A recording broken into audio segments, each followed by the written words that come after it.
Assalamualaikum warahmatullahi wabarakatuh. A'udzubillahi minasyaitonirrajim. Bismillahirrahmanirrahim. Alhamdulillahi rabbil alamin. Wa bihi nasta'inu ala umuri dunya waddin. Allahumma shalli wa sallim wa barik ala nabina Muhammad wa ala alihi wa sahbihi ajma'in wa man tabi'ahum bi ihsanin ila yaumiddin. Rabbi shrah li sadri wa yassir li amri wahlul 'uqdatam min lisani yafqahu qawli. Amma ba'du. Pada video sebelumnya kita telah membicarakan mengenai penyebab paling umum nyeri dada. Dalam kesempatan ini kita sambung pembicaraan tersebut. Penyebab paling umum nyeri dada itu ada 6. Kita telah membicarakannya penyebab yang pertama. Dalam video ini sekarang kita akan membicarakan mengenai penyebab kedua, yaitu gangguan paru-paru atau radang selaput yang menutupi paru-paru, yaitu pleuritis. Pleura adalah selaputnya, sedangkan penyakitnya atau peradangannya disebut pleuritis.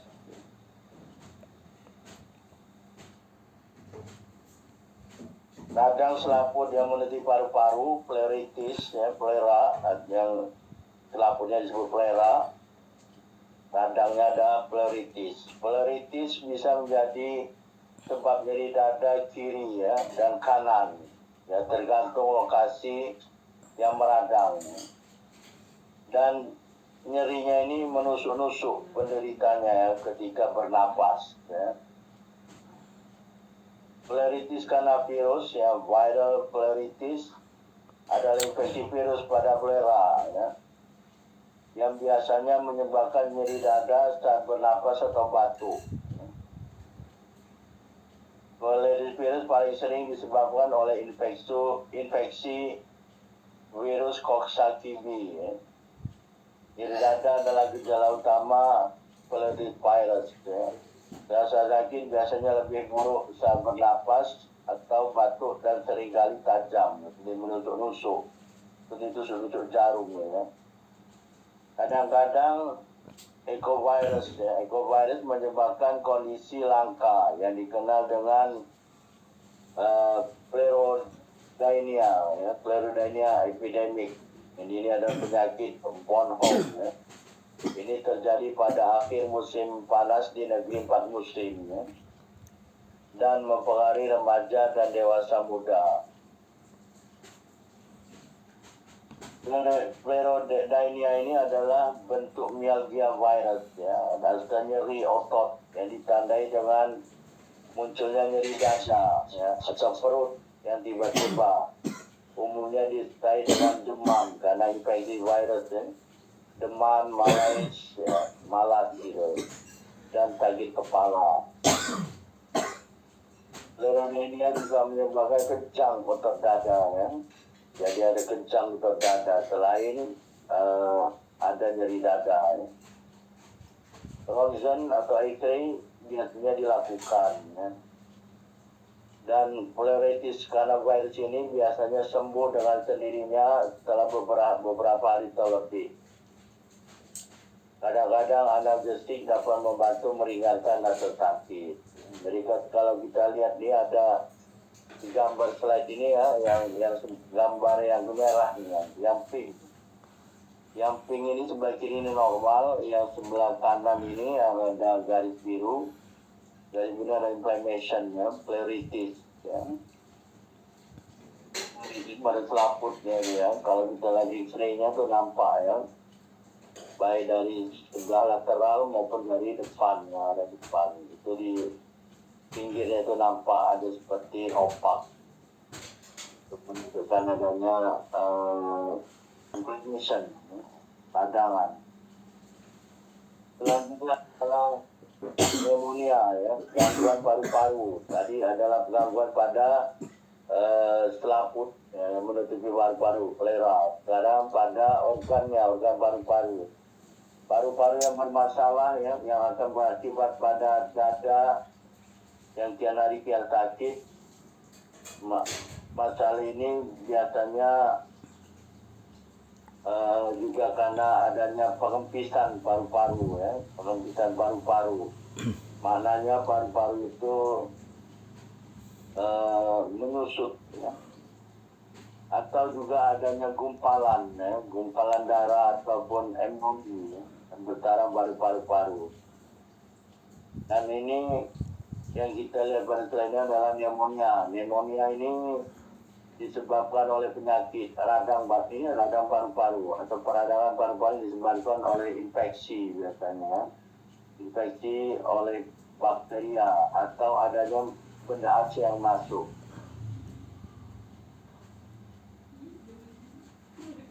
Sebelah kanan itu ini adalah gambar patologi anatomi sebetulnya untuk memperlihatkan inilah paru-paru yang mengalami peradangan pneumonia ya. Kita lihat ini karena dari infeksi bakteria ya. Dan kalau di X-ray, dalam di X-ray itu kita lihat ada bentuk opak ini, ada warna yang tidak tembus pandang opak ini, yang seperti kabut putih-putih ini ya. Putih-putih ini adalah adanya pneumonia. Ini gambar yang patologi anatomi ini kita lihat di sini terlihat ada peradangan dulu di paru-paru kiri kanan X-ray. Kita lihat juga bisa berwarna opak gitu ya, yang warna putih-putih itu adalah pneumonia. Selanjutnya yang dapat menyebabkan nyeri dada ya, tadi pneumonia, dan sekarang adanya emboli.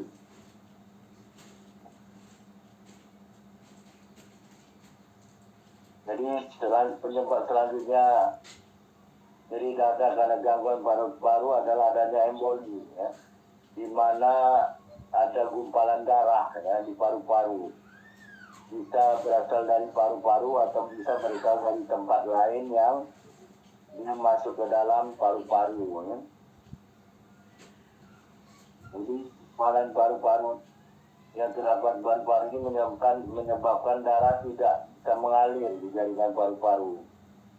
Nah, karena tidak bisa mengalir, hal ini akan memicu rasa nyeri ya, nyeri dada yang tidak tertahankan pada paru-paru penderitanya. Gambar ini kita lihat yang sebelah kiri ini yang pink ini, itu ada emboli ya. Emboli ini adalah gumpalan darah ya, dari tempat lain, dari jantung ya, dari bawah jantung, dari inferior vena cava ya, naik ke atas jantung terus dibawa ke paru-paru. Sampai paru-paru dia menyebabkan tersumbat. Kalau sudah tersumbat, mulailah timbul rasa nyeri ya. Dan sebelah kanannya ini kita lihat adalah CT scan ya, CT scan dari paru-paru. Dan di sini ada beberapa red arrow ya, tanda panah berwarna merah ini menunjukkan adanya emboli paru-paru, emboli yang ada pada paru-paru ya. Itu sangat banyak ya. Di sebelah kiri itu ada 2, sebelah kanan ada 3 tanda panah. Ini menyebabkan nyeri dada ya, nyeri dada yang tidak tertahankan pada penderitanya. Selanjutnya penyebab nyeri dada oleh gangguan paru-paru yaitu adanya penyakit ya, penyakit TB, penyakit 2 huruf. TB dulu penyakit 3 huruf, TBC ya, TBC sekarang hanya 2 huruf, TB atau TB ya, TB atau TB, tuberkulosis. Jadi sebab nyeri dada itu bisa disebabkan oleh adanya tuberkulosis paru-paru ya. Ini adalah infeksi oleh bakteria Mycobacterium tuberculosis yang menyerang paru-paru. Nah, tuberkulosis ini penyakit yang menular ya, bisa juga ditularkan dari hewan sapi ya, hewan lembu yang menderita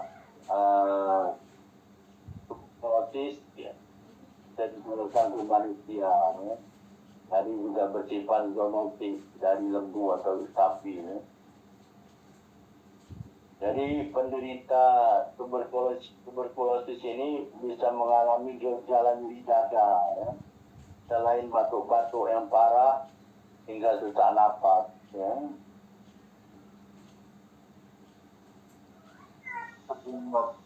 Ini dengan X-ray kita lihat di sini ada tanda panah, itu menunjukkan adanya tuberkel ya. Tuberkel ini adalah pokai-pokai yang terdapat pada X-ray pada paru-paru dapat dilihat dengan X-ray ya. Dan sebelah kanan ini juga adalah gambar patologi anatomi ya. Ini menunjukkan adanya tuberkel ya. Kita lihat misalnya di sini pada lymph nodes, lymphonodes dan juga pada jaringan paru-paru ya. Ini jaringan yang nekrosis bercampur dengan bakteri ya biasanya ya. Selanjutnya ada akibat gangguan paru-paru adanya hipertensi ya. Adanya hipertensi pada paru-paru, hipertensi pulmonari atau pulmonary hypertension ya. Ini karena adanya perubahan ya pada arteri paru-paru ya, pulmonary arteries. Arterinya ini menyempit atau narrowing constriction ya. Sehingga begitu dia menyempit menyebabkan peningkatan tekanan pada darah. Dengan adanya penyempitan dan tekanan meningkat, ini menyebabkan serangan sakit dada yang parah pada penderitanya. Jadi kita lihat di sini, selain ini yang normal sebelah kiri ya, sebelah kiri ini normal, gambar slide ini sebelah kiri normal, pembuluh darahnya arteri ini yang isi darah berwarna brown ya. Kalau yang biru-biru ini vena ya.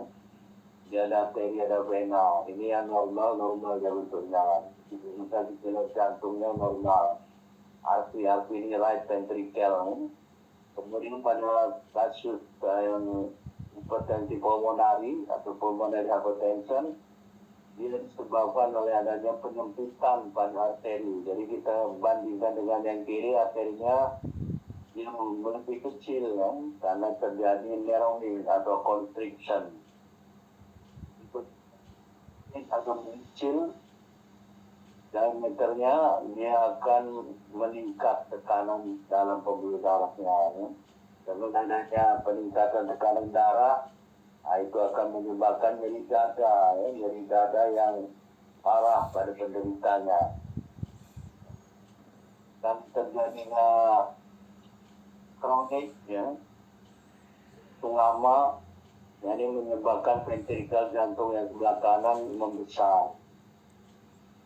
Itu akibat konstriksi penyempitan arteri pada paru-paru. Itulah yang penyebab karena gangguan paru-paru ya. Penyebab paling umum nyeri dada karena gangguan paru-paru tadi ya. Kita bisa lihat mulai dari tadi pneumonia ya. Yang pertama sekali adalah karena adanya peradangan pada selaput paru-paru, pleuritis ya, kemudian pneumonia, radang paru-paru karena infeksi atau benda asing yang masuk paru-paru, menyebabkan terjadi peradangan paru-paru dan menyebabkan nyeri dada. Kemudian adanya emboli paru-paru, itu juga menyebabkan nyeri dada yang tidak tertahankan. Kemudian adanya penyakit TB, tuberkulosis, ya. Selain nyeri dada juga batuk-batuk parah hingga sesak napas. Ya, yang terakhir adalah hipertensi pulmonari ya. Hipertensi pulmonari ini karena terjadi penyempitan arteri ya, disertai dengan adanya pembesaran ventrikel kanan jantung kalau terjadi secara kronis. Penyebab nyeri dada karena gangguan paru-paru ya. Selanjutnya penyebab nyeri dada paling umum yang ketiga adalah gangguan organ atau saluran pencernaan. Untuk gangguan ini kalau kita sambung dalam waktu yang lain atau video yang lain. Subhanakallahumma wa bihamdika asyhadu an la ilaha illa anta wa astaghfiruka wa atubu ilaik. Wabillahi taufiq wal hidayah. Wassalamualaikum warahmatullahi wabarakatuh.